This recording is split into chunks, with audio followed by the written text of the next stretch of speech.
Good morning, students. The next topic that we are going to see is on intervention in disasters. Okay, so the first topic in intervention is concept of team building. Okay, so just like the healthcare, any work in the disaster area can be done only with a team. One person cannot help people in a disaster. So the team is very important in disaster management. So we will see what is the concept of team building. Okay, so in fact we need a team because even the government itself cannot manage or handle the disaster without all the other people. Okay, so the government itself cannot manage the disasters, so it needs help from the public, it needs help from the non-governmental organizations or NGOs and other agencies to help mitigate as well as recover from the disaster. So that is why after any disaster there are a lot of people who come and help the people affected by disaster. So these people are the experts and professionals. Okay, so the other important aspect that you have to understand is whatever policies or decisions that the government makes, whenever a disaster occurs, there are people who will suffer because something new happens or some other disaster happens. So that is why the people who are affected should be part of the decision making. So a lot of people, even in disease like leprosy, if you want the care of leprosy patients, these days we include the affected people themselves in decision making. Same way in disaster management, the affected people should also be part of the policy measures because they know how they suffered, they know how they can overcome the suffering. So they should be part of the planning as well as implementation of various aspects of mitigation, preparedness, response, recovery. So in every stage the affected people have to be included as well as other experts and professionals. Okay, so let us see who are the members of the team and what are the different types of teams. The first is the disaster management team. So it is a overall management, and the main objectives of this team is to ensure that there is adequate communication, information exchange and consensus. Consensus means agreement. Okay, whenever there is a disaster, we see that communication, there is a problem, and one government agency has information, it is not available to the other agencies. So there is a lot of misunderstandings, miscommunications, which delays the care that people are supposed to get, and this leads to loss of life and property. So to overcome that and to prevent that, communication, information exchange and agreement is very important. So that is the first objective. The next is coordination, elimination, duplication and reducing gaps in services. So once there is enough information, next is the action that the various agencies have to do. So they have to coordinate with each other. There is no point in duplicating the services. That is, the fire service also is doing the rescue, NDRF is also doing the rescue, then it is duplication of services. Instead, one agency can help in taking the people to the hospital or bringing equipments, so things like that. So they have to ensure that each of them have a particular role to play, and there should be a gap reduction in services. That is, if there is any lacunae, that has to be overcome. Finally, the third objective is possibility of being more effective through pooled resources. Pooled resources means having machines and equipments as well as manpower from different agencies working together. So instead of different groups, they work as a single team. So that will help to reduce the cost as well as increase the efficiency of the disaster management team. So the United Nations has a disaster management team, and these people go to various countries in case of disasters. So it consists of a representative of each country, and mainly the UNICEF, Red Cross, WHO and the country disaster management teams. These are all part of this team. So every country as part of this program has their own formal or informal disaster management plan. So India has the NDRF and the various state disaster management and national disaster management authority. So like that, every country has its own disaster management team. So this is a multidisciplinary approach. Just like in the healthcare services, there are nurses, doctors, medical sociologists, physiotherapists. Just like that, in a disaster management team, there are people from different areas of work. There are people from the health sector, that is, doctors are there, disaster management health experts are there, epidemiologists are there. Okay, then the police department is part of the team. The fire brigade, because they are mainly involved in search and rescue. The police department is involved in law and order. Then the military and engineering, so they help in rebuilding as well as to remove the debris. Then civil workers, they help in preventing various diseases from occurring, and they also remove the debris from the affected areas. And social workers, so they and counselors, so they help in the psychosocial recovery of the patient. There is one chapter in this we're going to study later about the social and psychological dimensions of disasters. So it is one of the most problematic things and very common things. Everybody who is affected by disaster are affected by psychological problems and social problems. So this is why social workers and counselors are part of the disaster management team. Okay, then we have to see what is medical preparedness and mass casualty management. Okay, other than as part of the main team, the medical preparedness is very important. As medical sociologists, you need to understand the medical preparedness. So the capacity building, that is training and developing a medical team is very important. So every hospital, or at least a teaching hospital, should have a disaster management team. So there should be regular trainings for these team members so that they know how to deal with people affected by trauma, and they will be able to provide counseling and psychosocial care. They also should be equipped to handle mass casualty scenario. See, any disaster, even during COVID, what we see is there are hundreds of patients. They are crowding the hospitals, and the hospitals are not able to manage the crowd. So similarly, during any disaster, this is what happens. There will be a lot of people affected by various problems, and triage is very important. So that is, there are a group of people, health professionals, who check each patient and see the severity of the condition and either refer them to the ICU or to the emergency trauma management or to the wards, or treat the people on a OPD, outpatient basis. So triage is very important to handle the crowd.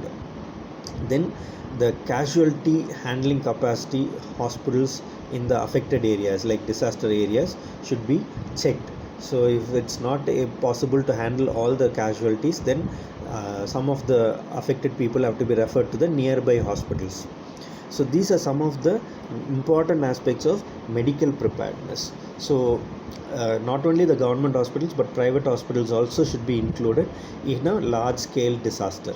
So if there are government hospital is not able to cater to all the patients, then private hospitals should be included.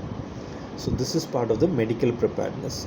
And the other aspect of the team management is a disaster response as a team.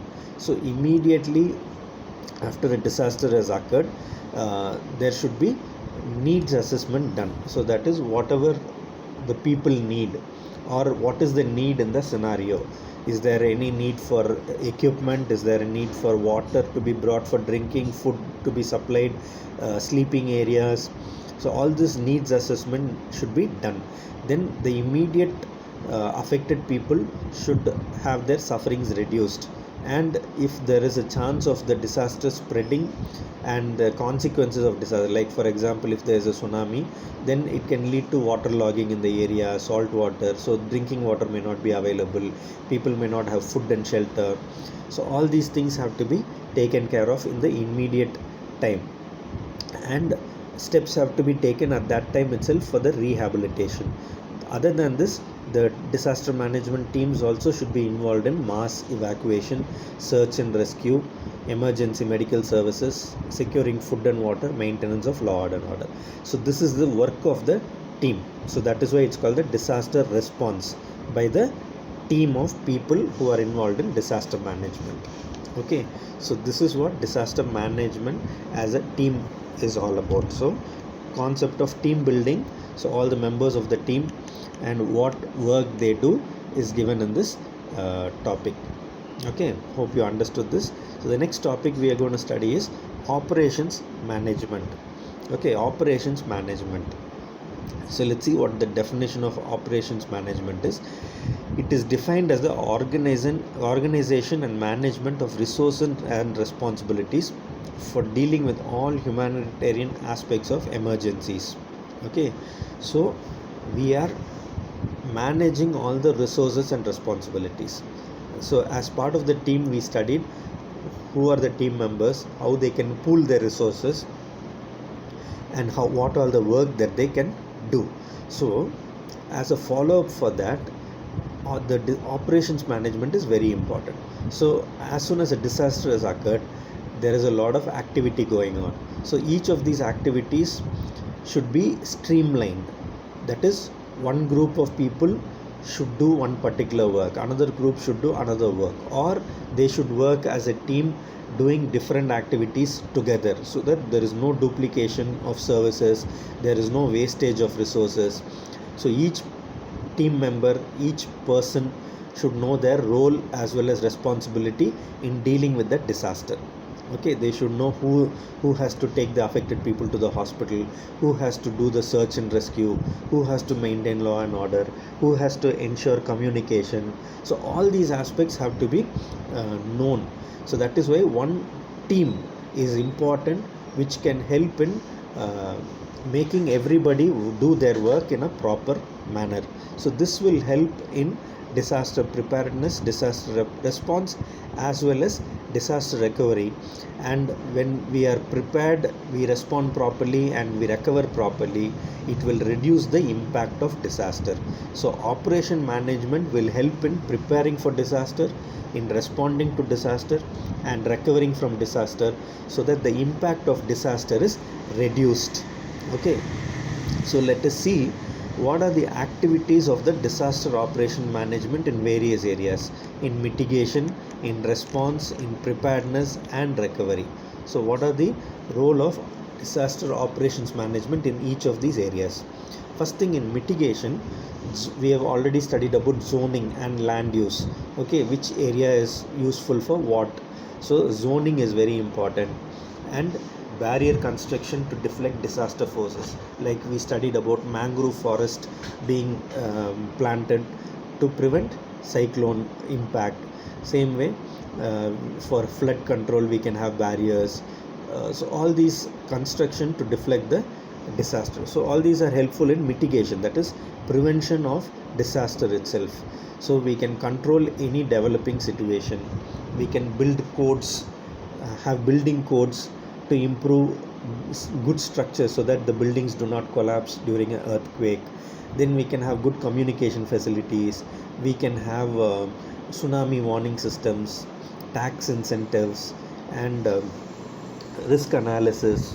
Okay, as finally, insurance is important, so that after the disaster has occurred, people will not have money. So if the government has insured areas that are likely to be affected, then the people will be given money by the insurance companies. So these will all help in preventing as well as being prepared for the disaster.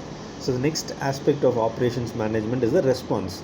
So here, once the disaster has occurred, what are the things that we need to do?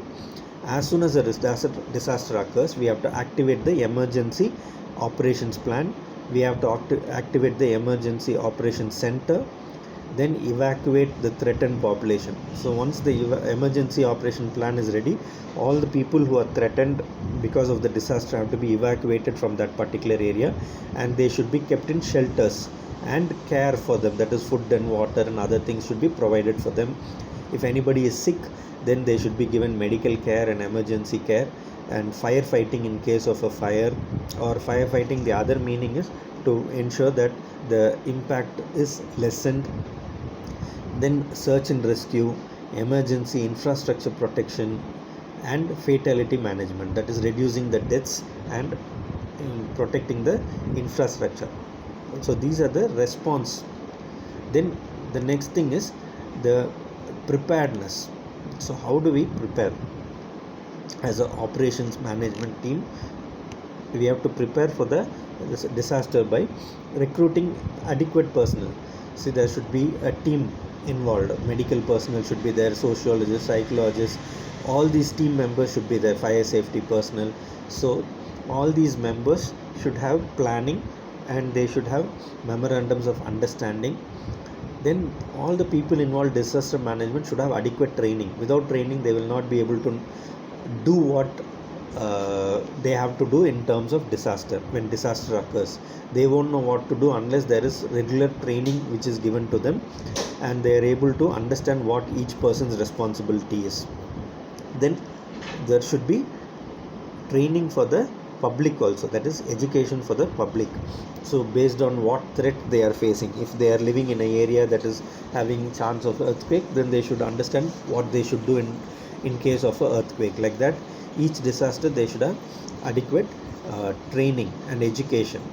Then there should be budgeting for acquiring vehicles, equipment, emergency supplies, and communication systems. So all this should be budgeted and maintained, so that in case there is a disaster, it can be activated and used to the maximum possible level. Finally, in the recovery time, there should be cleanup. That is, any disaster will cause a lot of debris. See, even COVID, we think COVID is a health problem, but it creates a lot of waste. That is, PPEs, personal protective equipment, after use it is kept. So all these things have to be discarded safely, so that it does not affect other people. Earthquakes can cause a lot of broken debris. Then tsunami can cause a lot of silt and sand inside all the houses. So all this have to be cleaned up. Then financial assistance, money has to be provided to people so that they are able to overcome. That is why during during the COVID times, Prime Minister has created a PM Cares Fund. So money is very important. Then rebuilding of roads and bridges in case of earthquakes or tsunamis and floods. Then care of the displaced human and animal population. Whenever there is a disaster, people are displaced, so care for them is important. Reburial of displaced human remains. So people who are dead, they have to be buried in the proper place. Then restoration of lifeline services like telecommunication and road and rail network, all this have to be restored. And mental and pastoral care have to be provided to the affected people. So that we'll read more about mental health, pastoral care later in this chapter when we see about psychosocial dimensions of disaster. Okay, so this is about the operations management. So in the next class, we'll see about the risk assessment and disaster response. Thank you.